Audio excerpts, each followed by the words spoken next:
श्लोक 19. तपाम्यहम अहम वर्षं निगृह्णाम्युत्सृजामि च अमृतं चैव मृत्युश्च सदसच्चाहमर्जुन.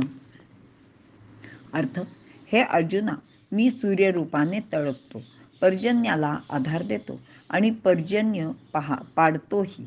मी अमरत्व आहे आणि मृत्यूही मीच आहे. मी सत आणि असत सुद्धा आहे. विवरण: आता भगवंत अर्जुनाला सांगतायत की या जगातील दिसणारी सर्व द्वंद्वे म्हणजे मी परमेश्वरच आहे. ज्ञानदेव याचे स्पष्टीकरण देताना आपल्याला विशिष्ट शैलीत सांगतात की अर्जुनाचा अहंभाव जाईल, तो कृष्ण परमात्म्याशी एकरूप होईल आणि मग तो एकटा कृष्ण परमात्मा काय बरे करणार. मग म्हणून परमात्मा कृष्ण आणि अर्जुन यातील द्वैत कायम ठेवतो.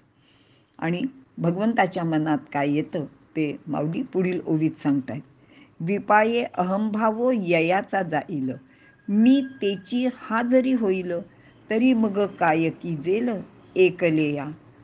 दिठीची पाहता निवीजे, का तोंड भरोनी बोलीजे, ना तरी दाटूनी खेवदीजे, ऐसे कवण आहे.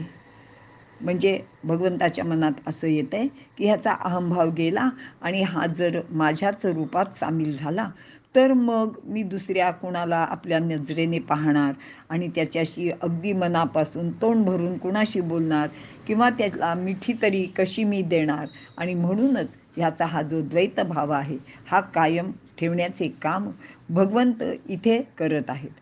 जर सर्वत्र ऐक्यभाव निर्माण झाला तर सृष्टीची सारी गंमतच निघून जाईल. दुःख आहे म्हणून सुखाची आस आहे. द्वैत निर्माण करून नव्या नव्या रुचीचा आस्वाद घेण्याची नवी नवी रूपे आहेत. मायेचा हेतू आत्मदर्शन घडविणे हा आहे. यामध्ये मायेमुळे परमात्मा सगुण आणि साकार झालेला आहे, तर परमात्म्यामुळेच प्रकृतीचा विकास होत असतो. हे तत्व लक्षात घेतले तर द्वंद्वातील भाव एकमेकांना कसे पूरक आहेत हे सुद्धा आपल्या लक्षात येईल. प्रकृती आणि पुरुष या द्वंद्वातूनच ही सारी निर्मिती झालेली आहे. म्हणूनच भगवंत इथे सांगत आहेत की पृथ्वीला तापविणारा तोच आहे आणि पृथ्वी निववण्यासाठी वृष्टी करणारा किंवा पाऊस पाडणारा सुद्धा तोच एक आहे. त्याला आवरून धरणारा सुद्धा तोच आहे. मृत्यू आणि अमृत सुद्धा तोच आहे. तोच म्हणजे परमेश्वर आहे. सत अस्तित्वात असलेले आणि असत म्हणजे अस्तित्वात नसलेले सुद्धा तोच आहे. तसेच सत म्हणजे चांगले, असत म्हणजे खोटे किंवा वाईट, हे सुद्धा तोच आहे. थोडक्यात जगातील सर्व प्रकारची द्वंद्वे तोच तर आहे आणि द्वंद्व आहे म्हणून हे जग चालले आहे.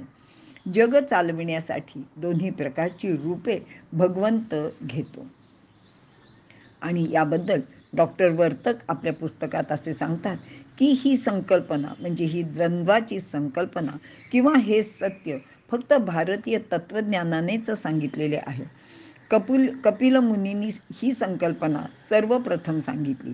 मात्र ख्रिश्चन लोक देव म्हणजे गॉड वेगळा आहे किंवा सैतान वेगळा आहे असे मानतात.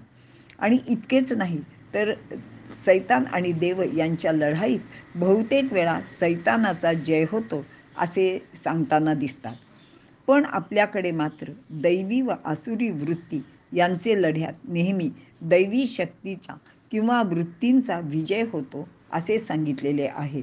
आणि हेच आपल्या भारतीय तत्त्वज्ञानाचे खूप मोठे वैशिष्ट्य आहे की माणसाने नेहमी सत्प्रवृत्त राहावे यासाठी अशा प्रकारचा ज्ञानाचा प्रसार आपल्या इथे सातत्याने केलेला दिसतो. इथे आपण थांबूया.